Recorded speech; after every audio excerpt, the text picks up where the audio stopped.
We have Sam Acheson and Jacob Dara.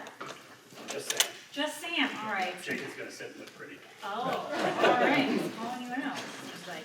Okay, well, Sam is an executive leader with over 25 years experience in building and leading teams to solve complex regulatory compliance and risk assessment systems for the energy industry.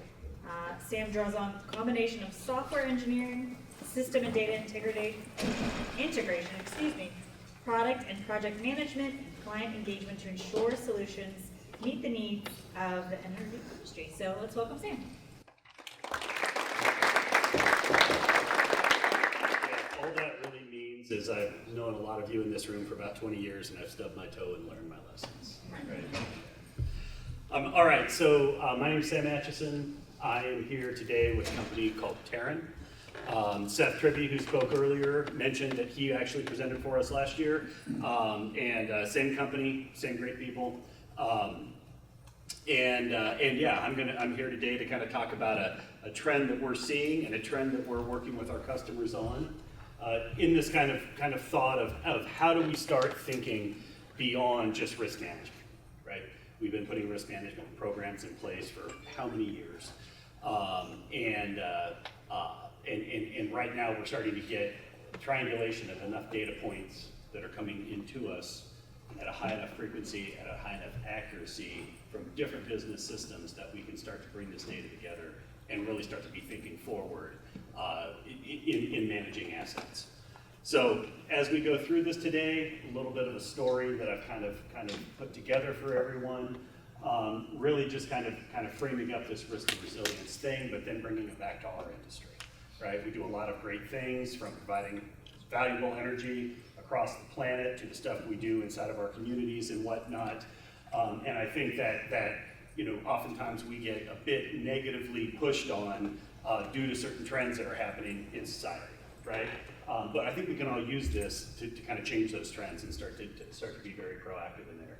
And then, of course, I want to talk about how we're driving that, leveraging geospatial data, leveraging stuff that we can acquire from satellites and planes and whatnot, and then show a couple of case studies of things that we've actually done. So if we're good, we're good. As Seth was here last year, a lot of what he talked about, we still do as a company. So, we work with a lot of organizations to really bring together this thought of how can we enable data science, AI, ML, and environmental science to really draw out the value in this data that we collect and this data that we acquire and index. So for about 3 years in this region, we have actually been acquiring somewhere in the order of 12,000 square miles of LiDAR. We process that at scale, and then we run a bunch of analytics and we deliver that back to our customers. We do that twice a year, and I actually have a map later on in my thing to show you what we do. But through this program, one of the things that we've drawn out, and one of the things that's providing a lot of people in the region value, is the idea of identifying where landslides are happening, working to quantify not only the size and the shape, but the type and the proximity to the assets. But then, because we're collecting this data so frequently, we're also able to come back in and look at change through time. So in this example here, same pipeline, same right-of-way, same area, but we've actually seen two landslides grow into one over time, right? And we're tracking all of that and delivering that back to our customers. And that's great, right? It's providing a lot of value. We have people who we talk to in this region who are using our data every day for their operational use. But the truth of the matter is, if you're just collecting this data and just using this data for a single point, I feel like, and I think we feel like as a company, you're kind of missing the boat, right? We can start to bring this together. I have been really driving this thought around asset resilience, both inside of the company and with the customers that I talk to, right? And I just spoke at a conference a couple weeks ago, and I described Mother Nature as, she's kind of that evil aunt. You love to go to her house because she makes great cookies, but the minute you get something dirty on her sofa, she yells at you, right? And we put these assets in this hostile environment, and then Mother Nature comes in, and We have land movement, we have rain, we have frost heave, all of these things that degrade the integrity of these assets. So how can we use this data in a format that helps us be better stewards of these assets and helps us start putting together programs that let us start thinking forward and start thinking more forward into these programs, into asset health, asset longevity. One of the things that we talk about a lot, day to day, we have several kind of group messages that just kind of happen organically in our company. And one of the things that we do, we find ourselves, we wake up in the morning and we're all surfing through news, right? And something happens and somebody's sending out in that group message. And so we're all getting that information coming in all the time. And the trend that's happening, you might feel like it's happening because of the availability of news cycles. But actually, when you go back and look at the economics of it, it is happening. Incidents are becoming more costly, they're becoming larger, they're becoming more frequent. And that is part and parcel to the volatile climate that we live in, but also that we're building assets and building houses and moving into these areas. And there are some estimates right now, this graph down here tracking trends, we're at $500 billion a year in the US alone of money spent recovering from these incidents, right? So as we think through this, and as I'm kind of talking here today, what we're trying to do and how we're trying to get ahead of this is by using this data and leveraging this data so we can start to, hopefully make inquiries into what's going to happen in the future. We get ahead of these things before they cause these catastrophic failures. This is impacting us in this industry every year, every day, and every week because we have new pressures, right? I've been working with risk and integrity groups for 15 years directly. And the number of things that people have to think about and then the number of things they have to put in place to get action out in the field to make sure that the right things are happening. We're working with a lot of customers right now and from Wall Street, right? You're getting all of these pressures on, no, we're not going to be putting capital, we're not going to be investing in capital investment projects anymore unless you can fit inside of these ESG metrics. But what is ESG? That's rather nebulous, right? How do you get inside of these funds? And then on the other side, I've always thought of this conference as one that is more focused on some of the upstream operators. But with the pipeline and PHMSA, the gas mega rule phase 2 just came out this year and more things to think about, right? So again, we've got this data in this system. I've seen 3 presentations today already on this data, on integrating this data for a greater use. And I think we're kind of all saying the same thing. A person that I look up to a lot introduced me to Peter Drucker years ago. Anybody who knows, he's like the Zen of modern business. And he has a quote that says, if you can't measure it, you can't manage it. And if you think about it, it's simple, but geez, it's a pretty loaded term. And here, Teren, our company, is working across multiple different verticals. We work with a lot of energy companies, but we actually do work with wildfire reclamation, either with state and federal government, right? And getting in there and figuring out what metrics you need to put in place in order to manage or to measure these things. So then you can turn that into management activities. So at our company, again, really thinking about how we're making that happen. I'm a process nerd. Everybody who works with me gets really frustrated because I talk about the process, right? Whenever we have something broken, go back to the process. Where are we at? And so as we've been thinking about how we're guiding our customers through this, we went back to kind of 101 and we put a systematic process in place. And through phase 1 of that process, we have, as a company, have taken a variety of remotely sensed data products that we've combined into different threat and susceptibility layers across the entire United States. And so we're working with several of your peers right now, and they just give us their asset footprints, and we tell them where they're susceptible to different threats, right? Do you have cut bank issues in some of your right-of-ways, or are you in a high landslide? Are you in a karst topography and you're dealing with sinkholes, right? Just at a high level, we can just tell them where they can start to prioritize their activities. And then moving into this kind of understand phase, then we work to help build a digital twin. There are areas where we can go get some great freely available data. There's areas where we can harvest data that are already in your systems. And then there's times when we go acquire new data and we can start to build this twin, or actually I've heard a term recently, the digital mimic, right? And that's probably more apt to kind of these environmental conditions because they change so quickly.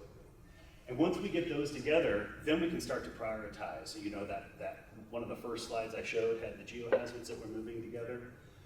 And when we can start to rank those, and we can start to pull metrics out of those, then you start to get that prioritization list. John Bell mentioned it this morning, working off that prioritization list. And then really quickly before I move on, we've also been bringing in weather and understanding how weather impacts these systems. And then integrating that weather with that digital twin that we have, so you can actually see where weather events are going to flow through watersheds and actually narrow it down to the asset that they might impact, right? Really helping you focus and then respond, right? And if I was here and if I was giving the pitch on our geospatial data processing engine, I would say, you know, we can collect LiDAR in one day and you could be having it in your hands 2 days later, right, with this engine that we've built. So we're actually able in certain scenarios to respond out after a weather event. We can go acquire that data. We can get you results back in 2 to 3 days. So how do we do this? Well, we have a very crafty CEO who thinks outside of the box, and really one of the reasons why I was sucked into the company. And we joke in our office that we have both the skinny jeans wearing West Coast tech types and the hippies with Birkenstocks, right? Because we bring in a bunch of environmental engineers. They're sitting right next to these high performance computing, machine learning folks. We have some people that are very smart and remotely sense data. And then folks probably more like me who are kind of subject matter experts in the various areas that we work with. And we all try to come together in our quirky little family and really deliver these packages through to our customers. And I mentioned earlier our LiDAR program. Somebody asked earlier in a thing about cost sharing. You know, we're collecting, like I said, about 10 or 12,000 square miles of LiDAR twice a year, every year, out here. And have done that. We're getting ready for, I think, our sixth consecutive acquisition. So we've got a pretty good library of historical data in there. So just with a little bit of the history of, you know, how we think and why we think that way and what we do, I kind of want to go into a couple of case studies. Any questions before I do so? Okay, I hope I'm not slinging through this. I think, go ahead. One question, what's your resolution that you find LiDAR? So we capture at 20 points per square meter. We process to 40 centimeter resolution. And I think our XYZ is around 10 centimeters of accuracy. Yeah. So.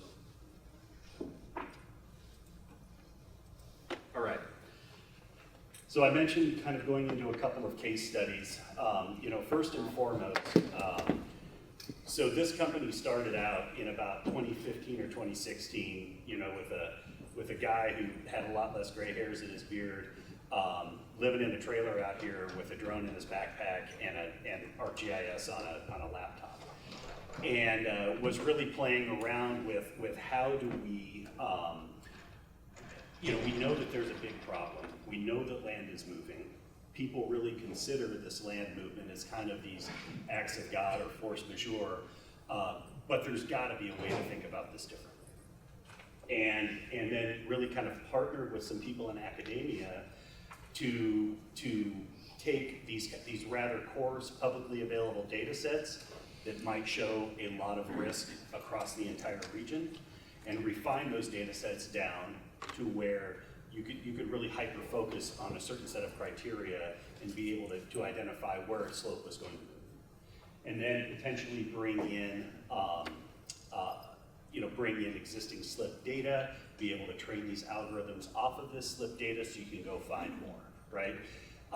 Really kind of our point of inflection, our you know, that point in that hockey stick where people, you know, you have that opportunity.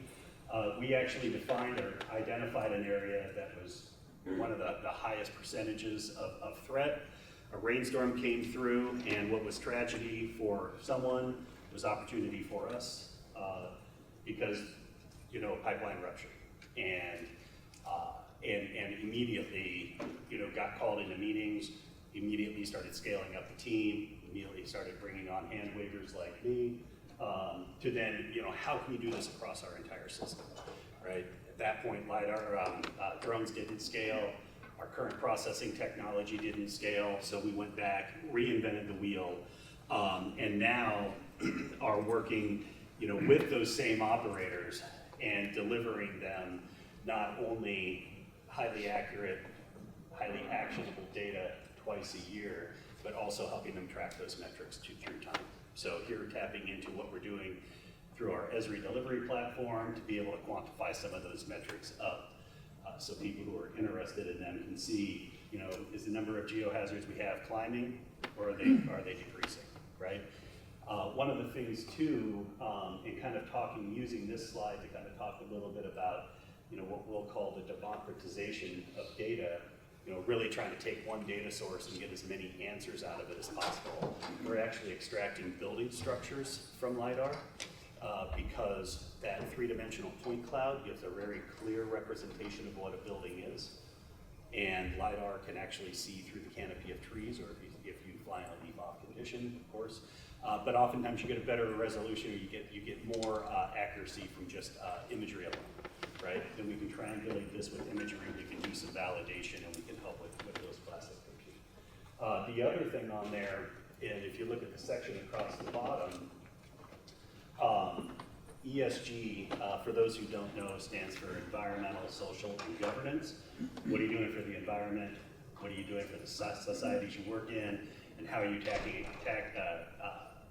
attaching executive compensation to what you're doing in the other two, is what those three basically mean. And anybody who is managing physical risk, and anybody who is helping reduce physical risk against a pipeline asset actually gets a positive ESG score for their activities. And so we have some algorithms and spreadsheets that we can put things in. I see a hand there. Are you looking at a question? Yeah, okay. But we can actually put things into a calculation, and we can look at the size of pipe, the operating pressure. You know, we can derive the amount of product that's moving through the pipe, and then we have a history of incidents that have happened in the region, and we can be tracking against those, and so we can measure your score against kind of what the standard operators are doing in the region. So you actually get an ESG score bump from doing this work as well. Hey Sam. Yes. When you're tracking structures there, I see you pulling a lot of LiDAR, are you actually categorizing what the structure might be, or are you just saying, this is a structure? Man, did you guys see that great thing up there? That's no, we're saying this is a structure. Oftentimes, you know, what we'll do is you know, either bring in one of the available structures data sets that are on the market, or a customer will supply us with their structures data set, and we usually just do a delta, and then you have a very small subset that you're working through and validating, and that you know, the smart people in the team are looking at if you can extract some type of volume of a building based on its three-dimensional representation. Haven't done that yet, but just handing that list to the customers has been pretty good so far. So yeah, we're not classified. All right, so that is kind of our bread and butter, how the company started, what we're doing with Landslides. The next couple are starting to diverge just a little bit. Those of you who operate a lot in this region, moving land is a huge thing. As we move farther out west, there are two other huge factors that impact operators. One is, as you're moving close to a river, you have a lot of cut bank issues. And whether or not your pipeline is perpendicular or parallel or somewhere in between to that, you have a lot of different forces that could be happening to that pipe. There was a release, you know, last year, I think it was last year, that pretty significant, right? But the truth of the matter is, like I said before, you know, what we would consider before is these force majeure incidents, we can actually start to see where this buildup is in tracking this through time. Somebody asked earlier, I think it was even Seth, about aligning IMU data with this. We're actually working with Rosen very closely and are willing to work with any ILI operator on this to align what we're seeing with land movement to what they're seeing with pipe movement. And we've worked on 2 cases with them so far, and both of them have shown a very strong correlation between the 2. One of them was on a cut bank issue, and one of them was in response to the thing that happened in Illinois. An operator wanted to make sure that nothing else was happening. And so we went and did some work for them and found some very strong correlations. And I kind of mentioned before, how we look at those from that kind of macro view. I just wanted to throw up really quickly, how we're using these like large scale models to be able to refine down where these events are happening, but then where we can take these phenomenal data products that are coming out of this engine. By the way, this is our actual data that we've collected here, but the ability to start extracting these features and seeing where these cut banks, these river banks are starting to erode into the hillslide or hill slope, but then also where pipe is starting to get exposed. So in these situations, helping the operator get ahead of this so they don't have an incident, they can get the geotechs out and they can actually immediately respond in this regard.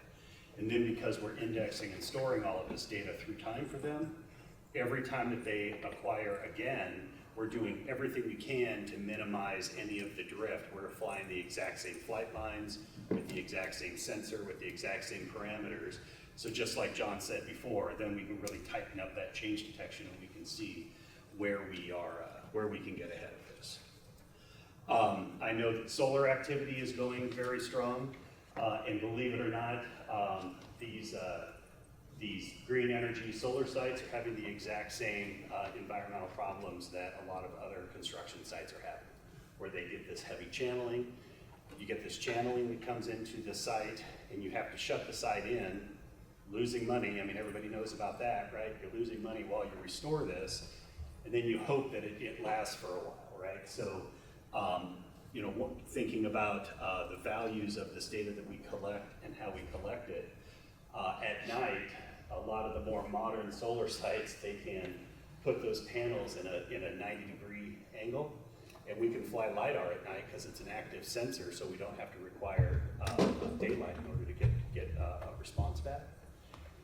And then we can use our algorithms to start extracting features that shouldn't exist in that landscape, and then working with those teams and working with their other consultants on site to even go in and help them optimize by picking a certain type of vegetation to reseed with that's going to inhibit this happening and also keep their operational costs pretty low. So pretty cool results from being able to do this. And by the way, I don't know if anybody is familiar, and for those who aren't, let me rephrase that. I'm certain a lot of people are familiar, but those who aren't, one other thing that John talked about this morning was this thought of when the intensity map on how that laser refracts back to the sensor, and that when we say DSM up there, digital surface model, that's what you call the first return from that sensor, right? And then the digital terrain model, you call that the last return, so that's when it penetrates through and hits the ground. So just for a little bit of a refresher there for anybody.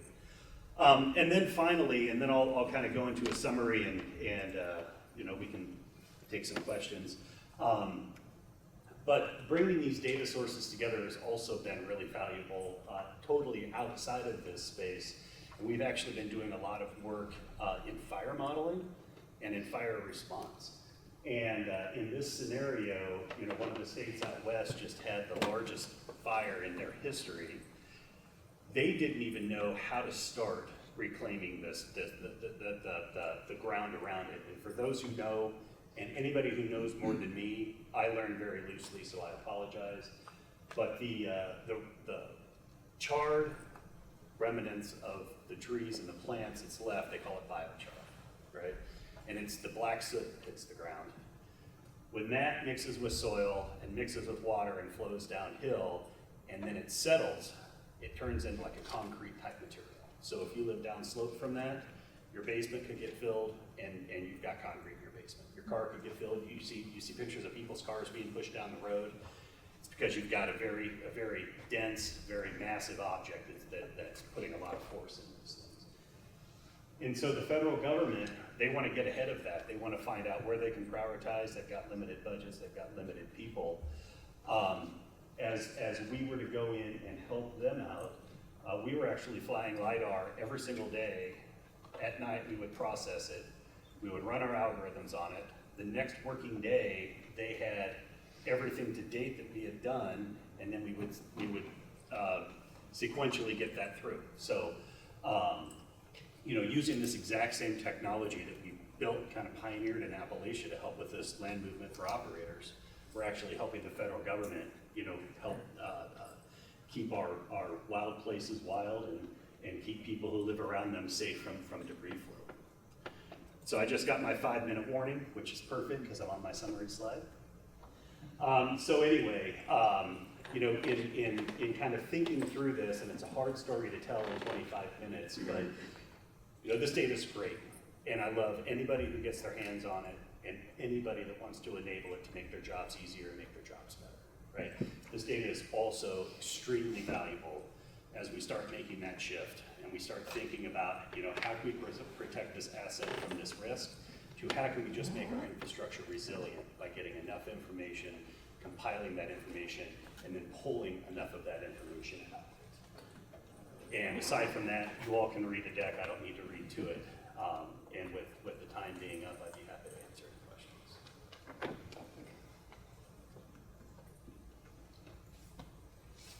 For LiDAR, is it able to pick up plumes from leaks or? That's a great question. So it is, but it's a very different LiDAR sensor. It's as I understand it, it's lower powered, and it's lower in fidelity. And its limits around the sizing the plume, I think they're making advancements there, but I think that there are other technologies that are still probably beating it a little bit, right? But technology is always shifting, and I was probably, as I said, that was outdated. So, yeah. Question about the landslide detection you showed earlier. In terms of automation and digitizing that, can you speak a little bit about how much overlap with a human being looking at that and augmenting that? Are you doing any of that, or is it all automated? Or how? Yeah, it's actually a very good complement of both, right? So one of the things I didn't say on there, and you'll always forget your data points to talk to when you're speaking, but we're actively tracking about 6,800 landslides in Appalachia right now, just inside that geography that I showed you. And it's really hard to turn people loose on that, right? So we have an algorithm that is able to extract that out. However, everything we do is QC by eyes. It's too important not to.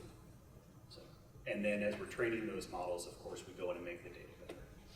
So, but when you marry that point cloud with those terrain products together, you have a really cool playground to go create neat recipes. I think we have time for one more. Sam, quick question on, Networking. no, Oh, okay. this is gonna be more work related. On, maybe you can speak specifically as to the industries that your clients are in, and I'm especially looking at the riverbank Yep. erosion.